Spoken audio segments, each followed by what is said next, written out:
Novamente, boa tarde a todos. Só fazer alguns esclarecimentos rápidos. Nós do Departamento de Futebol decidimos, em termos de comunicação, mudar algumas posturas em relação a algumas mentiras que são veiculadas e algumas narrativas, por vezes até covardes. Tem saído nesses dias que houve uma proposta do Chicago Fire pelo Peterson. Essa proposta nunca existiu, nunca, é mentira, nunca houve proposta de compra pelo Peterson do Chicago Fire ou de qualquer outro clube. Então o Flamengo nunca negou esse tipo de proposta. Então a gente decidiu mudar a nossa postura. A responsabilidade de comunicar é nossa. Quando tem alguma falha de comunicação, alguma coisa que enfim, corre na linha da mentira, a gente tem a obrigação de esclarecer e vamos ter essa postura daqui para frente. Tem algumas outras questões que eu gostaria de tocar aqui. Sempre tem uma narrativa sempre que é muito comentada sobre os altos investimentos, folha de pagamento do Flamengo. Queria esclarecer aqui que a folha de pagamento do futebol profissional do Flamengo é em torno de 25 milhões de reais mensais, 300 milhões por ano. Mas o nosso é mesmo, não é como em outros que fazem alguns ajustes aí para não aparecer. Aí ficam falando, contando história, que é 8, que é 10, que é 12. Não é 8, não é 9, não é 10. É 17, é 15, é 19. É 20 e pouco. Então, no Flamengo, quando a gente fala de folha de pagamento do futebol profissional do Flamengo, inclui salário, inclui direito de imagem, inclui 13º, inclui férias, inclui FGTS, inclui PIS, inclui terceiros, inclui qualquer tipo de bônus pago aos atletas. Bônus de assinatura, luvas, bônus de permanência, e o Flamengo paga. Não é que o Flamengo assina e depois não paga. O Flamengo paga. O que o Flamengo assina, o Flamengo paga no dia. Se não pagar no dia, paga antes. 25 milhões, em torno de 25 milhões por mês, 300 milhões por ano. 25. Essa é a folha de pagamento do futebol profissional do Flamengo, de atletas e comissão técnica. Luva, não põe a imagem, não põe o 13º. O bônus de permanência é sempre. Sempre. Então, quanto mais. Vamos deixar eles terminarem, aí a gente abre para as perguntas, para a gente ficar interrompendo. E aí tem alguns índices que mostram como o Flamengo é responsável e saudável financeiramente. O Flamengo gasta em torno de 45% da sua receita recorrente, mais o lucro com venda de jogador. Então, 1.200, 1.300 essa receita. E o Flamengo gasta em torno de 500 milhões de reais por ano, com folha de pagamento mais amortização de direitos econômicos, dá 45%. Se você pegar na Europa, nos controles que são feitos pela UEFA, seria, se não for o primeiro clube que tem esse índice mais baixo, o segundo, o terceiro. Aqui no Brasil tem clubes que gastam muito mais que a sua receita.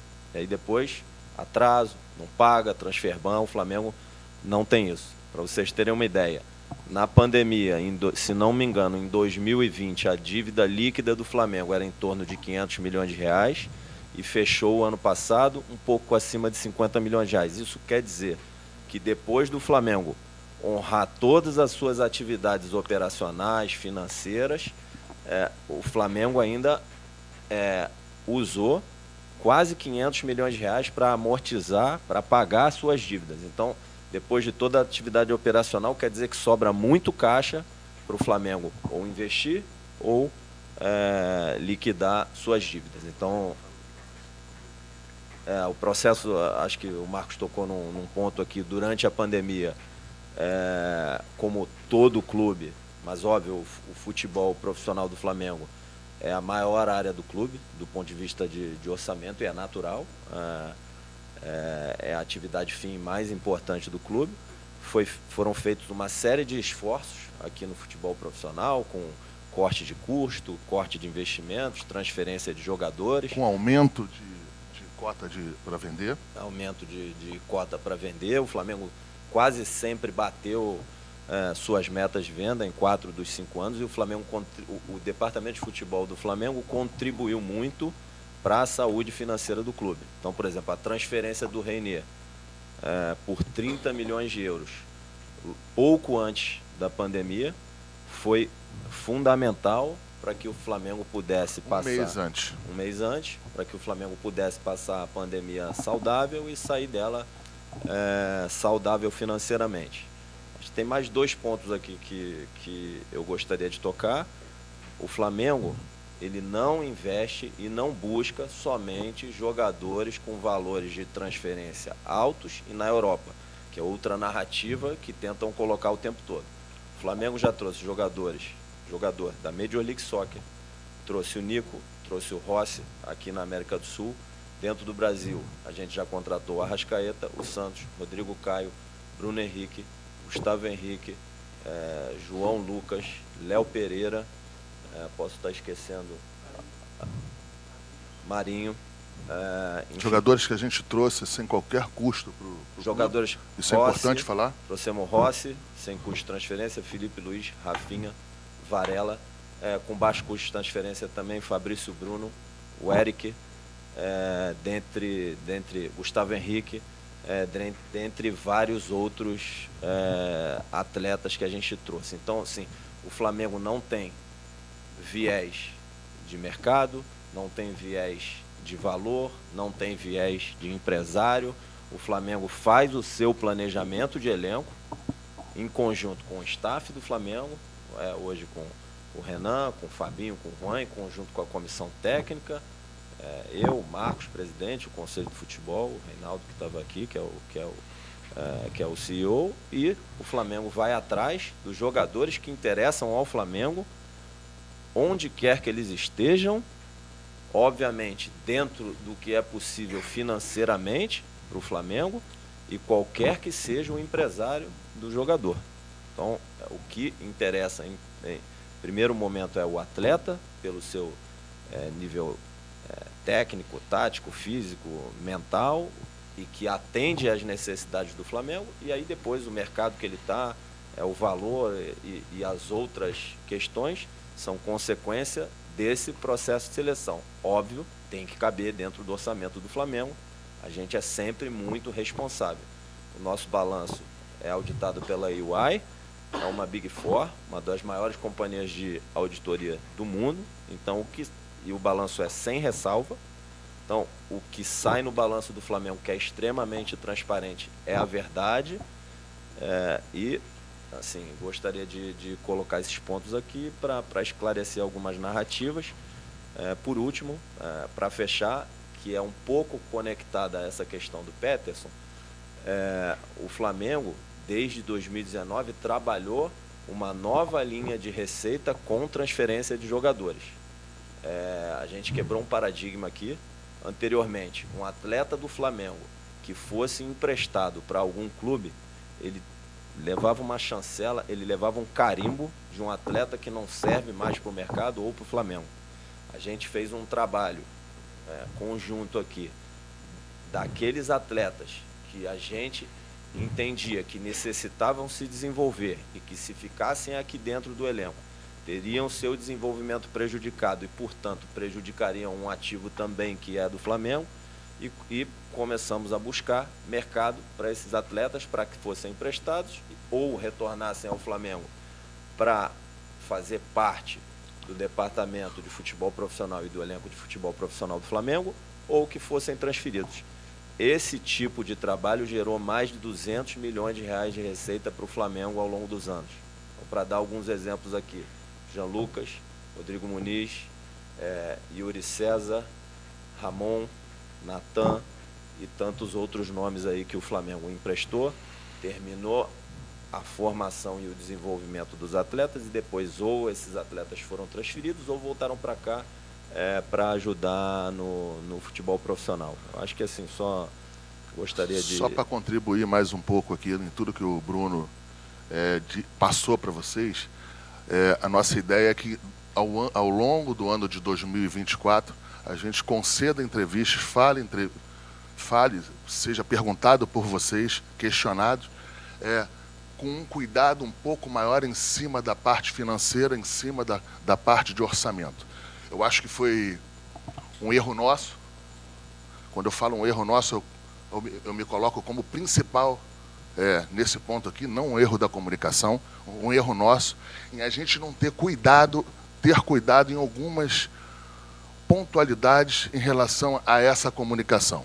A gente de 19, 20, 21, 22, 23, a gente veio muito aqui para falar de contratação, falava de como eram as contratações e deixamos algumas inalações, algumas questões que a gente poderia e tinha a obrigação de vir a público esclarecer e em alguns momentos a gente não fez. Então, assim, é um reconhecimento nosso aqui em que a gente vai fazer este ano todo diferente. E se tiver alguém do Departamento Financeiro do Flamengo que quiser estar ao lado aqui, para não ter nenhum tipo de problema, vai ser um prazer. Qualquer pessoa do Departamento Financeiro poderia estar aqui, até para validar ou qualquer situação. A gente está à disposição. 2024 vai ser tratado diferente a parte de comunicação. Não sei se vai ser bom ou vai ser ruim, mas vai ser tratado diferente. Perguntas. Marcos e Bruno, eu vou fazer uma pergunta genérica para os dois, porque vocês são cobrados pelo torcedor e a gente é cobrado também quando não contrata, que diz que a diretoria é incompetente, que demora. E eu sei que desde novembro o Flamengo já tem tinha um mapeamento de alguns atletas. E aí, o que acontece? As negociações do Flamengo têm sido demoradas. Aí, porque outro clube contrata mais rápido. Só que em contrapartida, o que eu venho percebendo é o seguinte, que o Flamengo tem um orçamento para contratar, e aí, por ser um clube com faturamento bilionário, quando você vai conversar com um determinado jogador, o outro clube vai e começa a esticar a corda. Só que o Flamengo, ao mesmo tempo, tem que contratar. Então, a minha pergunta para os dois é como é que vocês vêm lidando em respeitar um orçamento, tentar as contratações e lidar com os clubes que muitas vezes acham e veem um orçamento bilionário do Flamengo e ficam esticando a corda. Bom, vamos lá. Primeiro o próprio balanço do Flamengo, os próprios demonstrativos financeiros demonstram o quanto a gente é responsável com o recurso do Flamengo. Ninguém dá lucro, ninguém abate dívida, ninguém gera caixa, ninguém tem um balanço tão saudável do Flamengo se for um mau gestor. E aí, óbvio, ninguém faz nada aqui sozinho. A principal liderança e o principal mérito disso tudo, de todas as conquistas, da saúde financeira do Flamengo, de tudo isso que eu estou falando, o principal mérito é da principal liderança do Flamengo, que é o presidente Rodolfo Landim. É o mérito dele. Ele que nos lidera, ele que nos cobra, ele que nos guia e ele que toma as decisões mais importantes aqui no clube. Então, o mérito é dele. Mas o que eu estou dizendo, nenhuma empresa apresenta um balanço tão saudável se não for bem gerida. A atividade fim, a principal atividade do Flamengo é o futebol, através do seu departamento de futebol, e isso é a prova que a gente é responsável, respeita o orçamento, bate meta orçamentária na maioria das vezes e traz resultado também financeiro para o Flamengo. O principal resultado que o departamento de futebol precisa trazer é esportivo. Então, o Flamengo ganhou 2 Libertadores, jogou 3 finais de Libertadores, esteve presente em 3 mundiais, ganhou 3 títulos cariocas, 2 Supercopas, 1 Recopa, 1 Copa do Brasil, 2 brasileiros, talvez eu esteja esquecendo alguma coisa aqui. Então, dentro de campo do futebol profissional, o desempenho foi esse. Então, agora, indo para a janela, o elenco do Flamengo é muito qualificado. Tem jogador que a gente consulta e a gente consultou e não quer vir para o Flamengo, não quis vir com medo de não jogar.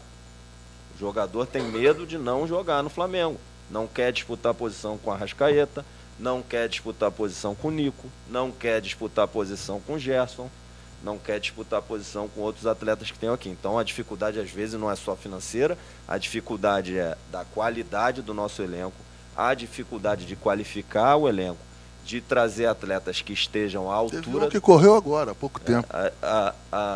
atletas que estejam à altura de qualificar o nosso elenco, tá? Então não é só um tema financeiro. Depois, o tema financeiro ele aparece quando a gente vai para a negociação. O Flamengo não vai pagar preço errado, porque o outro lado acha que do outro lado da mesa aqui do Flamengo tem alguém irresponsável. É óbvio que existem os tempos, é óbvio que a janela, essa primeira, esse ano, fecha 7 de março, né? Quanto antes o atleta estiver aqui, a gente sabe, é melhor, mas a gente não pode ser irresponsável e a gente tem feito e faz tudo em conjunto com o treinador. Então, esperar um pouco mais ou acelerar, a gente também leva em conta o lado esportivo e também faz tudo de acordo e em acordo com o treinador. Ele está a par de tudo. Então, se eu preciso demorar um pouco mais para trazer um atleta porque o processo de negociação está duro, óbvio que a gente senta com o Tite e pergunta, vai te trazer muito prejuízo esportivo, vai te prejudicar a temporada? Então, aí, obviamente, a gente vai tomar 2 decisões. Ou, se for possível, a gente estica um pouquinho a corda do lado financeiro, senão, vamos para outro nome. Então, mas o principal é que a gente seja assertivo e traga atletas que saibam lidar com a grandeza do Flamengo, com a pressão de ter que ganhar domingo e quarta, que tenha o prazer de jogar num clube que tem a maior torcida do mundo, que queiram vencer sempre e que tenham todos os aspectos dentro do campo que possam contribuir com seus companheiros e resolver o jogo e dar alegria para a nação rubro-negra, para o treinador, para todos nós. Então, assim, é dessa forma que a gente trabalha. Agora, as decisões elas são tomadas no dia a dia, de acordo com as situações que vão aparecendo. E sendo um pouquinho específico, tem 3 nomes aí que todo mundo sabe que o Flamengo tem interesse hoje, que é o Léo Ortiz, o Matias Vinha e o Luiz Henrique, e óbvio que são negociações muito difíceis, que estão tomando tempo e a gente vai trabalhar o melhor possível para que elas possam ter um desfecho positivo. Bruno, Marcos, primeiro parabéns aí pela concretização do De La Cruz. Queria saber de vocês, até em cima disso que o Bruno acabou de falar agora, desses nomes, se vocês podem dar um pouco mais de informações, como é que andam cada uma delas, se tem alguma que esteja mais avançada do que outras. E aí, Bruno, me surgiu agora uma outra pergunta também em relação ao que você falou, sobre esses atletas que quando vocês vão conversar, eles dão uma negativa, que é um direito do atleta, enfim, mas quando isso acontece, eu não conheço titularidade garantida em contrato, isso é dentro do campo, mas, enfim, quando isso acontece, essa relação ali, essa negociação, ou essa tentativa de negociação por parte do Flamengo, ela acaba naquele momento? Não quer disputar a posição, então não serve para o Flamengo? Ou, dependendo do caso, vocês tentam convencer e que brigue pela posição? Enfim, como é que funciona isso dentro do trabalho de vocês? Obrigado. Olha, só para corrigir o que eu expressei. Para corrigir não, para ser mais claro. Porque quando a gente, às vezes, o outro lado entende um pouquinho diferente, a responsabilidade é nossa, a gente que se comunicou errado. O que eu estou dizendo não é que o atleta, eu só vou para isso se eu for ser titular. Não é isso que eu estou dizendo, não. Todo atleta de futebol profissional, ele sabe que não tem titularidade garantida em lugar nenhum. O que eu disse se o atleta não se sente confortável e à altura de disputar a posição num elenco dessa grandeza com esses atletas, é óbvio que a gente não vai trazer o atleta. Ele tem que ter autoconfiança, ele tem que confiar nele mesmo, de que ele vai ser capaz de desenvolver o trabalho, contribuir com o Flamengo, se desenvolver e brigar por posição. Não sou eu, nem o treinador, que tem que dizer isso para ele. Ele tem que ter essa autoconfiança mais do que tudo. Então é isso que a gente quis dizer. E quando ele tem esse receio, é natural que ele não queira vir. Ele vai para um clube onde ele tenha a confiança que ele vai ser capaz de contribuir com o elenco, jogando, tendo minutos e podendo estar em campo entre os 11. Então, eu acho até vamos dizer assim, honesto que se coloque isso, mas é óbvio, a gente vai para, se ele não se sente capaz, a gente vai, não sou eu que tenho que, na nossa avaliação pode ser que seja capaz, mas se ele não se sente capaz, a gente vai para outro nome, ou não é que vai para outro nome, dentro dos nomes que a gente avaliava seguir, esse nome não faz mais parte. As negociações, assim, a gente não, sob pena de prejudicar o processo, eu não tenho como dar muito detalhe. O que a gente pode dizer é que são muito difíceis, muito complicadas.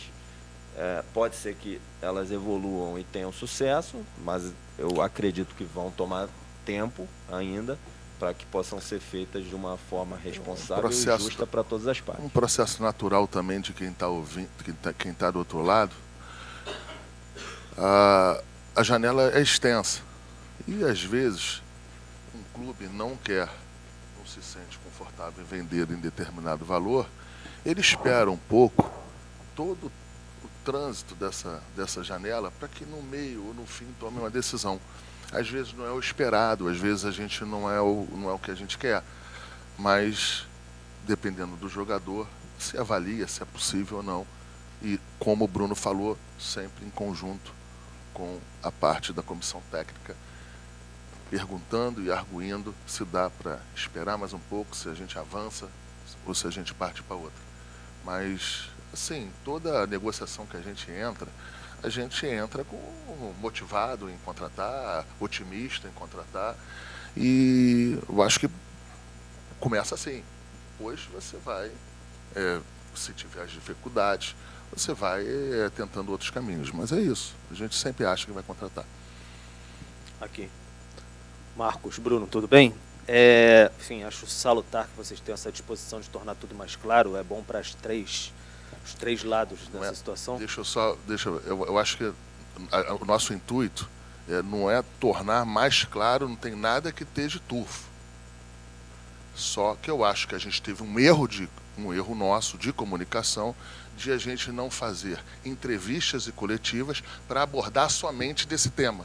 Porque quando a gente falava desse tema junto dentro de umas contratações, por exemplo, da contratação de um Bruno Henrique, de um Gabigol, enfim, todos esses jogadores que a gente contratou, o que a gente às vezes queria expressar e comunicar era engolido por outros temas. Então a gente vai fazer durante 24, por exemplo, eu sugiro quando a gente sai daqui, já tem uma data para que é 1 mês, 2 meses, 1 mês, falar só desse tema. A gente vai fazer isso durante o 24 inteiro.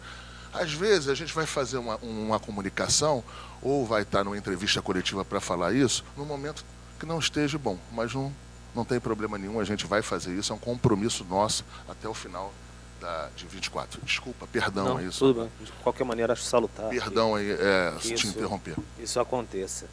E até acho que nessa esteira entra nisso também, porque o caso do Gabigol foi muito falado nesse sentido, são valores muito altos. Não é o caso do Gabigol, é o caso do Gabigol, do Andréas, do outro. Eu te trago aqui desde sempre. Mas, perdão de novo. Deixa eu aproveitar aqui. O Gabigol chegou aqui emprestado sem custo. Sim. O Thiago Maia chegou aqui emprestado sem custo. E o Andreas veio emprestado sem custo de um clube Porque da senão Inglaterra. não aparece o trabalho, quando a gente não comunica, quando a gente não é marqueteiro, não aparece o trabalho, entendeu? Não é que eu queira ser marqueteiro, que eu não tenho nem tipo para isso. Mas é que a gente agora está disposto e mais uma vez, será bem-vindo alguém do financeiro aqui ao nosso lado aqui. Mas falando especificamente, uma pergunta para cada um, mas assim, a questão do Gabigol, a questão da renovação. Muito falado que um acordo costurado, de altos valores, e em cima financeiro, etc., teria barrado essa situação que está nesse pé, muito emperrado. O agente do Gabigol, o Júnior Pedroso, nesse imbróglio todo de Corinthians, etc., ele até soltou uma nota, foi para os companheiros do GE, se eu não me engano, falando que há um acordo verbal para a renovação do Gabigol. E aí, como vocês estão aqui, bem objetivamente, Marcos, há um acordo verbal para a renovação do Gabigol. Você no embarque lá disse, quero contar com ele, no desembarque do De La Cruz, quero contar com ele até o final. Tem um contrato, um jogador que ajudou bastante, mas objetivamente a situação do Gabigol. E aí, Bruno, uma outra situação que achei interessante também, o Dorival no passado saiu do Flamengo, causou aquele rebuliço todo e agora está na seleção brasileira. Era até uma expectativa talvez do ano passado.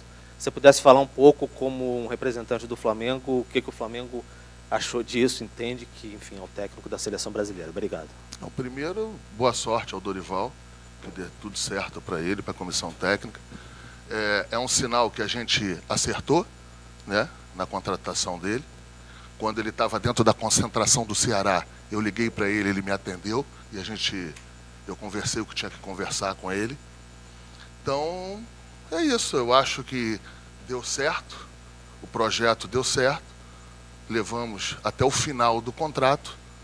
A gente apenas não renovou o contrato com ele, a gente não rompeu nenhum contrato com o Dorival, né?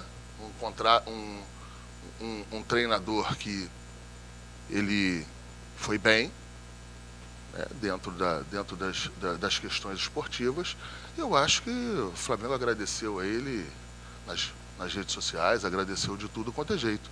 E aquilo, não sei se você se lembra, teve bastante questionamento quando a gente trouxe o Dorival. Chamaram bastante de burro, entendeu? E depois deu certo.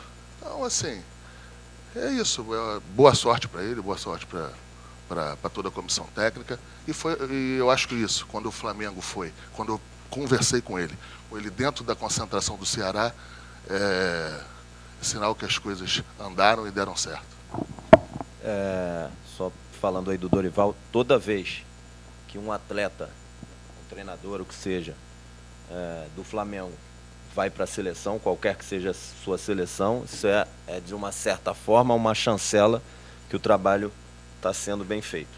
Então, aqui eu acho que o Flamengo, nesses anos aí, aproveitando para conectar os temas, né, ele de certa forma evoluiu nesse aspecto, levando ou de volta ou pela primeira vez diversos atletas para a seleção brasileira.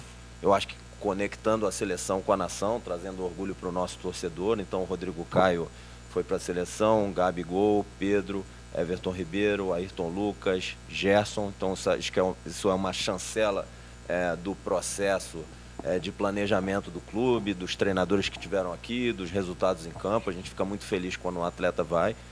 O Dorival, a gente é grato a ele pelos títulos da Libertadores e da Copa do Brasil. Como o Marcos disse, a gente conversou com ele quando ele estava no Ceará para ele vir para cá. Eu acho que isso abriu, o sucesso dele aqui no Flamengo abriu uma série de portas para ele também. Então é sempre um sinal bom quando alguém do Flamengo vai para a seleção brasileira. Aproveitando, eu gostaria de esclarecer um tema aqui, que na entrevista que o Dorival colocou ali, eu não sei porque ele não tocou nesse tema antes, levou mais de um ano para tocar nesse tema. A gente tem uma postura aqui, que os temas que são tratados internamente, de operação, eu acho que essas questões, roupa suja se lava em casa, tema que é tratado aqui dentro, a gente não coloca para fora, mas já que ele colocou, da questão das férias de 2022, jamais foi a posição dele da comissão técnica voltar a 19 de dezembro. Mentira. Esse tema foi debatido com todas as partes, todos presentes, ele participou da discussão, a posição da comissão técnica dele foi de 3 de janeiro, jamais foi definido. Eu e Marcos, no final das contas, mandamos comunicar aos jogadores que o retorno era 26 de dezembro. E 26 de dezembro, num ano que a gente jogou quase 80 jogos, espremido pela Copa do Mundo, porque o calendário foi 80 jogos, espremido pela Copa do Mundo, num ano que a gente foi campeão da Libertadores e da Copa do Brasil, a gente achou apoiado pela fisiologia e pela área de saúde, foram 34 dias de pré-temporada até a primeira decisão do Flamengo, que foi a Supercopa, que infelizmente nós perdemos para o Palmeiras. O Palmeiras se apresentou 3 de janeiro. Então não foi a pré-temporada que fez com que a gente perdesse o Palmeiras, mas a decisão 26 de dezembro foi minha e do Marcos. porque a decisão não foi tomada e não se tomava e não se posicionava, a gente não concordava com 3 de janeiro e a gente mandou que se reapresentasse 26 de dezembro. Agora, a verdade é essa. Pedro, a única pena que eu tenho Não nisso... precisava expor isso. A única pena que eu tenho nisso é por que levou 12 meses para se posicionar. Porque o questionamento da imprensa, de todos vocês, sem exceção, em relação a quando e por que a gente voltou no dia 26 de dezembro, porque não voltou antes, foi desde sempre. Eu vejo essa crítica, essas perguntas em todos os jornalistas, todos os órgãos de imprensa. Janeiro, fevereiro, março, abril, maio. Aí o Flamengo estava mal. A imprensa, junho, julho, agosto, setembro, sempre botando nisso. Aí depois que ganha dele, depois que ganha do Flamengo, numa final, aí vai se posicionar falando. Por que não falou antes? O tadinho e o coitadinho no futebol brasileiro navega bem. E só para complementar, o prazo legal de retorno, a legislação brasileira exige 30 dias de férias corridos. Você não pode colocar qualquer funcionário de férias em véspera de feriado. Dia 15 de novembro foi feriado, dia 13 Isso é importante. Liberou os jogadores. A lei exigia, né, naquele ano, né, a lei exige, os 30 dias corridos eram 16 de dezembro. O Flamengo deu 10 dias a mais de férias do que o prazo legal. E o Palmeiras voltou 3 de janeiro. Falaram de treinamento de vídeo, né, por Zoom, né? Treinava por Zoom, cara, assim. Isso é piada, né? Treinava Deixa pra lá. por Zoom, assim, não estou falando do outro clube, mas não treinar... Não estou falando do Palmeiras, deixar claro. Estou falando assim, do conjunto da obra. O trabalho mesmo é chegar aqui, se reapresentar e treinar. No sol quente ali.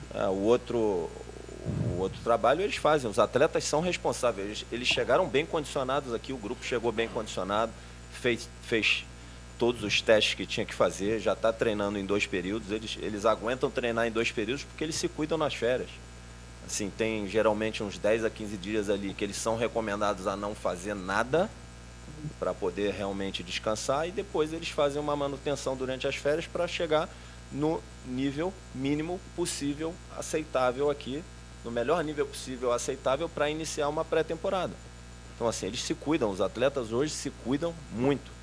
E aí já chegaram num bom nível, por isso que o trabalho já pode começar de um nível mais acima e ser bem feito. Tenho certeza que nas mãos do Tite, toda a sua comissão técnica, do staff do Flamengo, vai ser feito um bom trabalho esse ano.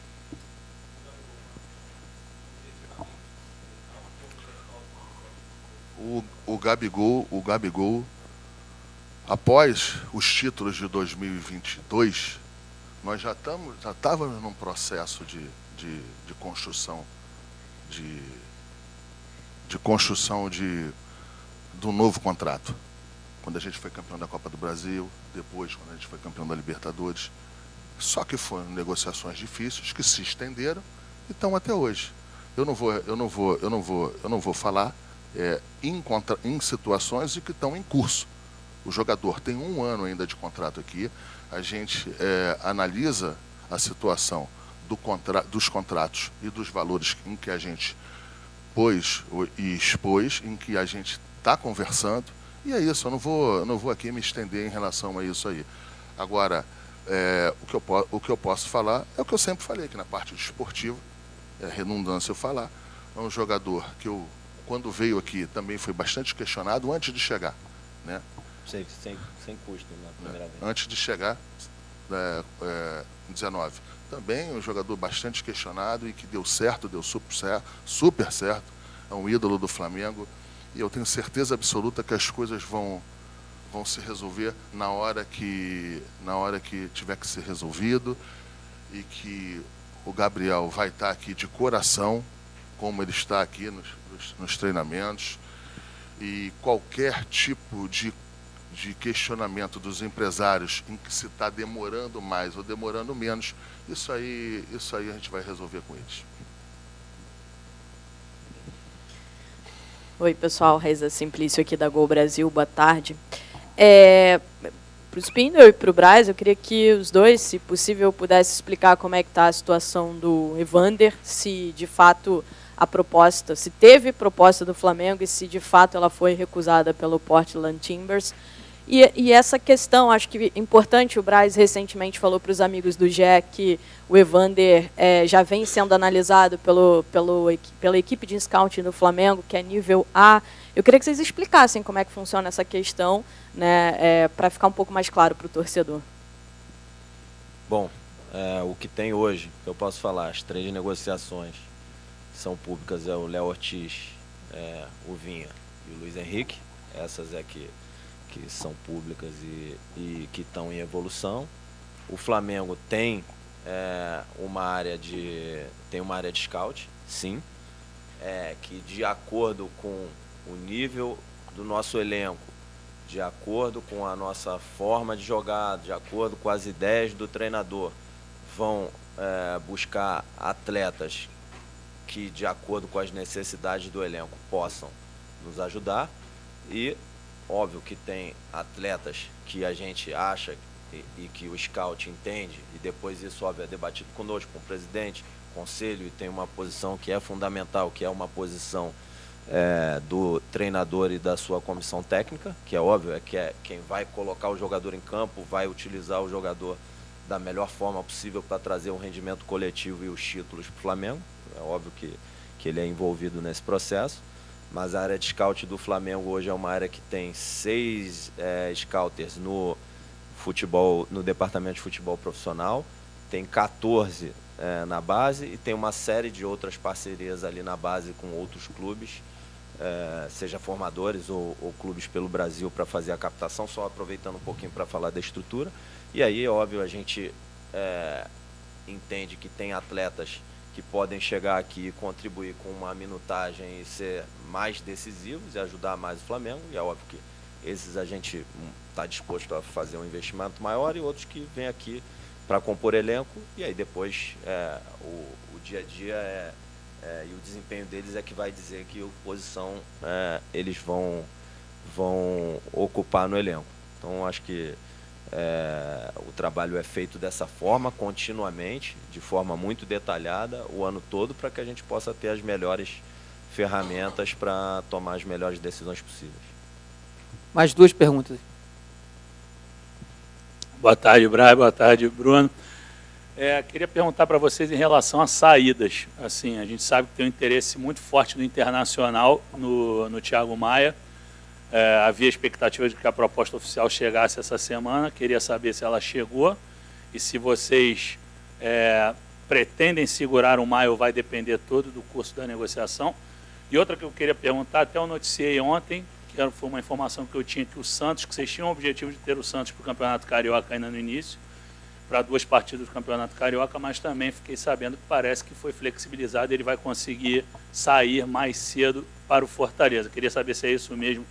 Por favor, feliz ano novo aí para vocês. Um abraço. Obrigado. Vamos lá. Sobre o Santos, tem uma negociação que está quase finalizada ali, né? A negociação está finalizada, está em fase final ali de documentação, de fato, com o Fortaleza. A maior probabilidade é que o Santos vá para o Fortaleza agora. Não é uma questão de flexibilizar qualquer aspecto. Tem uma decisão técnica do clube que outro goleiro, provavelmente o Matheus Cunha, faça parte do grupo que vai jogar os 2 jogos do Carioca enquanto a gente está na pré-temporada em Orlando. Isso é uma decisão estritamente técnica. Como a decisão é que ele esteja no grupo, não faz sentido o Santos tá aqui, se a decisão é que o Matheus Cunha esteja no grupo e jogue. Aí, óbvio, sobre a decisão técnica, é uma decisão do Tite, em conjunto com o jogador, para dar minuto, para um jogador que é importante para o Flamengo e faz parte do grupo principal. A posição de goleiro é uma posição mais ingrata, né, do ponto de vista da divisão dos minutos entre os atletas. Então, para que ele possa estar bem para disputar a posição, ele ter esses minutos aí de jogos oficiais é importante. Perdão, mas também caminha ao lado do respeito e do carinho que a gente tem pelo Santos, um jogador campeão da Libertadores, um jogador campeão da Copa do Brasil, um jogador importantíssimo, um cara que quem conhece aqui dentro, aqui, vocês também têm relação com todos os jogadores, um cara formidável, um cara carinhoso com todo mundo, e assim, o Flamengo só tem a agradecer. E eu acho que também o jogador que sabe estar sendo negociado, que já começa a pensar em mudanças, já começa a pensar numa série de fatores pessoais de uma transferência para um outro estado, eu acho que caminha ao lado aí essa decisão do clube em fazer essa liberação o mais rápido possível, para que ele possa tocar a vida e já começar a pensar e se conectar com o novo time dele. E aí, só para complementar do Santos, assim, a gente é muito grato a ele. Ele fez um esforço enorme para vir do Atlético Paranaense para o Flamengo. Ele foi extremamente decisivo nas campanhas da Copa do Brasil e da Libertadores de 2022, né? Então tem diversas defesas aí. A última que eu me lembro é na falta do Terãs ali no finalzinho do jogo, ali que ele parece fácil, né? Do jeito que ele defendeu aquela falta ali, mas como até o próprio Maia aqui, o preparador de goleiro, diz: toda bola é defensável dependendo da tua leitura, do teu posicionamento. Então parece fácil pela qualidade dele, pela leitura, enfim, todos os aspectos que o Santos traz. Então a gente é muito grato a ele. É um goleiro de caráter, extremamente profissional, dedicado, mesmo com essa negociação em curso, praticamente finalizada.